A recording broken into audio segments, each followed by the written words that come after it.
Alors l'eczéma, c'est une problématique, une pathologie qui est très très répandue et qu'on connaît beaucoup finalement sans trop bien la connaître. Pour une raison toute simple, c'est que on considère que c'est une maladie de peau. Et je pense que l'eczéma, c'est plus qu'une maladie de peau, c'est une problématique qui s'exprime à la peau. On connaît les liens entre la peau et l'intestin, et entre la peau, l'intestin et l'émotionnel de l'humain. Et on ne peut pas départir l'eczéma de ce qu'est l'humain, c'est-à-dire un être d'émotion, avec des émotions ressenties au niveau du ventre, la peur au ventre, ça me gonfle, je ne l'ai pas digéré, ça m'est resté sur l'estomac, et les inflammations que les émotions peuvent déclencher au niveau du ventre, au niveau de l'intestin, avec les modifications microbiotiques que cela peut emporter, et des conséquences sur le niveau d'inflammation de l'humain. Alors, le niveau d'inflammation, c'est quoi ? Nous fabriquons, notre corps fabrique des molécules qui ont vocation à déclencher de l'inflammation. Et on les appelle les molécules pro-inflammatoires. Et elles ont de l'utilité, ces molécules, parce que, par exemple, quand on se blesse, si on fait une brèche cutanée, les bactéries qui sont sur la peau, sur l'épiderme, vont rentrer. Et il y a toute une cascade de réactions chimiques qui va déclencher le lâcher de molécules pro-inflammatoires. Et cette inflammation va entraîner, entre autres, une vasodilatation et donc amener plus de sang avec des globules rouges, des macrophages qui vont avoir pour objectif de tuer les microbes qui normalement devraient rester sur l'épiderme. Donc on a besoin de ces molécules pro-inflammatoires. On pourrait les appeler des pyromanes puisqu'elles mettent le feu. Et comme on a besoin aussi de retourner l'équilibre après, on a besoin de molécules qu'on pourrait appeler des pompiers, qui sont des molécules anti-inflammatoires.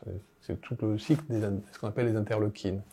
Et donc tout l'équilibre de santé de l'humain est une balance finalement entre deux points d'extrême pour trouver l'équilibre. Et l'inflammation, on en a besoin, on a aussi besoin de se désinflammer après, c'est-à-dire pro-inflammatoire, anti-inflammatoire.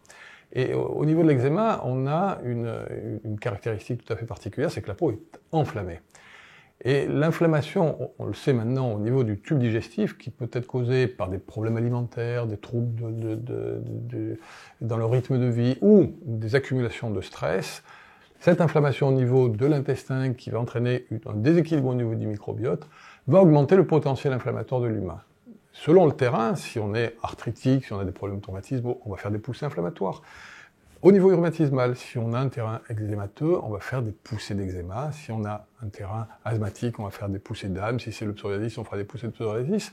Chacun dans son domaine particulier qui est le sien. Parce que n'oublions pas que nous sommes aussi la somme de notre hérédité. Nous sommes les enfants de nos parents, qui eux-mêmes sont les enfants de leurs parents. Et donc nous portons tous un potentiel, qui est un potentiel pathologique, on pourrait dire. Et nous l'avons tous, puisque au-delà de nous, c'est-à-dire sur nos ascendants, qui a fait de l'eczéma, qui a fait de l'asthme, qui a eu un cancer du côlon, qui a eu des problématiques X ou Y, les a transmis, non pas comme obligation de tomber malade, mais comme possibilité de tomber malade. Et donc, fort de notre potentiel, certaines circonstances de la vie peuvent nous amener à exprimer ce potentiel. Et l'exprimer, c'est-à-dire le mettre à jour. Et dans le terrain de l'eczéma, on remarque qu'on est toujours issu d'une famille. Parfois, on ne le sait pas, parce que les parents, malheureusement, ont disparu tôt, mais c'est le cas dans 100% des cas. On retrouve de l'eczéma ou quelque chose de la même famille, du rhume des foins, du psoriasis, de l'asthme. Et disons que ce terrain inflammatoire va se transmettre. Si les deux parents le transmettent, il y a de très fortes chances que dès la naissance, l'eczéma s'exprime, et il y a des bébés qui naissent avec déjà de l'eczéma. Si c'est que d'un parent, on a moins de chance, mais ça peut se faire aussi. Et à part chez les bébés où parfois l'origine est alimentaire, et puis parfois il faut le reconnaître avec un peu d'humilité, on ne sait pas d'où vient l'eczéma.